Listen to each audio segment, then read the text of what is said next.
Hey guys, welcome back to the channel. So behind me, I got a 2007 Honda Odyssey, and today we're going to be doing the fuel pump. Now, before we go ahead and get into today's video, if you guys haven't subscribed to the channel, hit the subscribe button down below and definitely smash that like button because it helps channel out. With that said, let's go ahead and get started on today's video. Now, before I take you guys in the car and show you how to replace the pump, I do want to mention that this car has had a fuel pump before done at another shop, and what they chose to do, instead of doing it the right way by removing the carpeting and seats to gain access to the cover where you can service the fuel pump, they decided to cut a hole in the carpet. So that's how we're going to be accessing it today. It's not really the best way, but it does make it a lot easier. Apparently the customer was okay with it then, so it is what it is. I guess he saved a couple bucks and he was happy, and it's going to make our life easier. But if you're doing this on your vehicle, if you don't want to cut the carpet, what you have to do is remove the second row, remove the carpeting and trim pieces. However, I will not be covering that. I'll show you guys just simply the fuel pump process here. So we are in our vehicle, and this is what I was talking about. What they did was they cut a hole in the carpet. So all we have to do is just pull up this carpeting to expose our access panel. Now, this is not the right way, like I said, but it's already here, so we're gonna make do with what we have. Just wanted to give you guys a good idea. I'm going to get the camera repositioned and I'll show you guys how we remove this pump.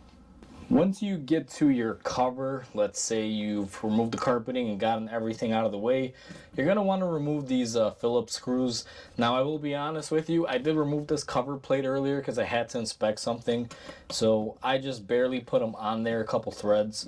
But you're going to have 4 bolts. And here's also a quick tip. If you're going to be removing these, remove them with a screwdriver, not an electric tool. Some electric tools are not brushless. They could create a spark. And if you have the same issue that this car has, which is leaking fuel from the fuel pump on the top cover, it looks like the housing is cracked, you may start a fire. So I'm going to take that cover off. It's just as easy. Now, typically this would be all wet here, but the car has sat a day or two waiting for me to get a few parts in stock. And this is what you're basically left with once you get the access cover open. And when you get your cover out of the way, you may find that this has fuel in it. You may want to clean it up as best as you could, but always pay attention to how things are oriented, because if you disconnect it and you wind up not figuring out how it goes in, it could be a little bit of an issue. So our next step is going to be to remove our fuel line. Now, to remove the fuel line, you just got to pinch these 2 tabs in and just gently pull off your line. Try not to break this tab because sometimes you don't get it on the new fuel pump. You may have to transfer it. And it's really simple. You just push the 2 tabs in there and you'll get it out. I'll probably show you guys a little later on how to do that because I can only leave the camera in one position. Can't really be all up in here. And secondly, I don't want to make this video too long because I don't want to have this gas tank exposed for too long with fuel vapors, because it is a hazard, and this thing has a fuel tank just like always. Customers always bring them in with full tanks when they need a fuel pump, but it is what it is. So we're going to go ahead and remove our electrical connector by pushing our little tab in here, and this one will come off. It's simply just a little tab right there facing forward. And what I always like to do with our connections and stuff is just gently put them to the side. And now we got access to our pump. Now our lock ring is going to be this black ring here. And we do have a special tool that we're going to use to remove that. I'm going to go ahead and grab that tool and show you guys how we do it. So we are back on the car and I have my tool. Now, to give you guys a little visual, this is what the tool looks like. It is adjustable and it has these little tang cutouts that will correspond on this cover. You'll see there's also some plastic tangs. And what you're supposed to do is go ahead and get it lined up. And once you get it lined up, you're going to go ahead and just lock it down into place. You can take a 3/8 drive ratchet. Now I'm using an extension because I need a little bit of room, and it should be pretty simple and you should be able to get it off just like that. Now this car's had a fuel pump previously and this was way too easy. I haven't touched it. I think the previous shop didn't really tighten this up too much. So that's one thing I guess that can happen. So it is what it is. But we're gonna go ahead and just spin off our fuel pump holder just like that. Just a big ring holds our fuel pump into place. And we're gonna try to get these connections and stuff out of the way here. what we should be able to do now is go ahead and lift up on your pump, and that should be free. Now I'm going to go get a diaper because when I pull this fuel pump out, I don't want to spill fuel all over the interior of the car. So I have a dedicated pad that I put it on, and we're going to go get that now so we can go ahead and pull this out. So we have our special absorption pad here, and what I'm gonna do is go ahead and lift up on our pump and get our pump out of there. Now this will fight you a little bit because you do have that little level sensor, and then what we're going to do is go ahead and put it on our diaper here that absorbs fuel and oil, and go ahead and get this out of the car so it does not make a mess and leave a smell. So I'm back with our new fuel pump. Now this is a Delphi unit. It's actually very premium. It's really close to the original one that was in here.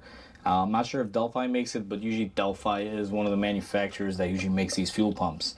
And we did have to remove the little plastic clip that we had on our old pump for the fuel line. And it's actually quite simple. All you have to do is just kind of open it up and pull it out of the tangs, and it comes right out. For some reason they never come with these, and it's also very annoying because I believe they should. So we're going to remove the little protector cap that came on our new pump. We're just going to slide our little plastic piece on there just like that, nice and secure. And what we're going to do is make sure that you have your gasket attached and everything for your fuel pump. And we're going to start off with the float and just go ahead and work it all in here. Now these pumps are a little unique because of the way they're shaped, and you know, you want to make sure you get it in right. So what I'm gonna do now is line it up the way it should be, which is right there. We actually have an arrow on this little connector that has like a little dust cover, and it actually points towards the front of the car. Now one thing I also want to mention, the new fuel pump came with a new cap. Make sure you use the new one and not the old one. And what we're going to do here is just push down on our fuel pump assembly, and we are going to start screwing down our new lock ring.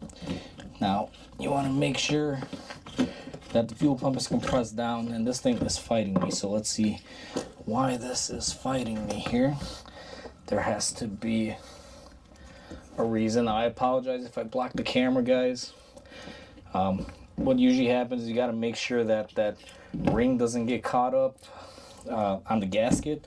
So make sure that you drive that gasket all the way down, and you want to keep some force on the pump as you screw in your new lock ring, which should go on fairly easy.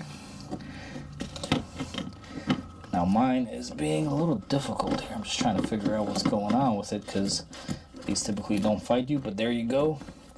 Went ahead and got it started.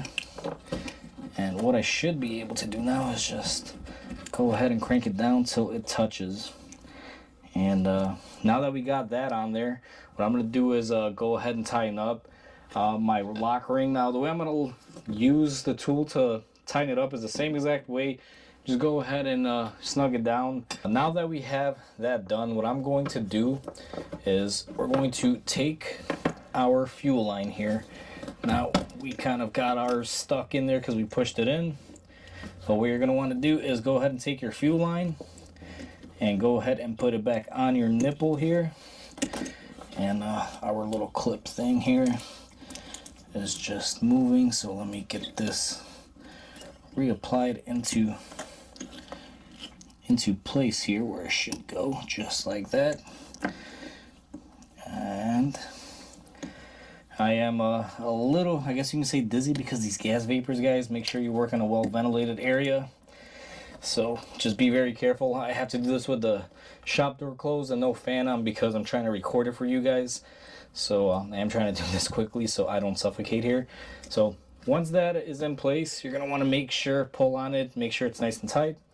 And then what we're going to do is go ahead and take off our electrical connection. Go ahead and take our electrical plug and plug it in just like so. Now that we have our electrical and our fuel line plugged in, what you're going to want to do is take some brake cleaner and an air wand, clean up here or wipe it down as best as you could. Make sure there's no dirt, rocks, or fuel or anything, because you're going to want to pressure test this by turning the key on and off a couple times just to make sure there's no fuel leaking or anything. Once you verify that and everything is good, what you're going to want to do is just take your cover, go ahead and place it on there in the order that you removed it, just like so here. And then what you're going to want to do is go ahead and put your 4 bolts in like we removed from the previous clip here. And once you do that, you're pretty much all done. Now on my car, it's pretty simple. I just got to make sure this carpet goes back in, make it look somewhat decent, and call it a day. But if you didn't have this cut out, like most of you will not, like I said, somebody hacked this up prior to me ever even touching and working on this thing, what you're going to have to do is remove the second row seats and lift up on the carpet. But with that said, guys, that's pretty much how you do a fuel pump on a Honda Odyssey. So that's how easy it is to replace a fuel pump on these Honda Odysseys. Now, I must admit, mine's a little bit easier because I didn't have to remove any of the interior. But overall, once you get the interior off, it's still not that bad. It's pretty quick, simple, and easy, as you guys saw. Just a few precautions you got to take to make sure everything is good. But hopefully you guys enjoyed this video. Please comment, like, and subscribe because it definitely helps the channel grow. Hope you have a great day, and I'll catch you guys on the next video.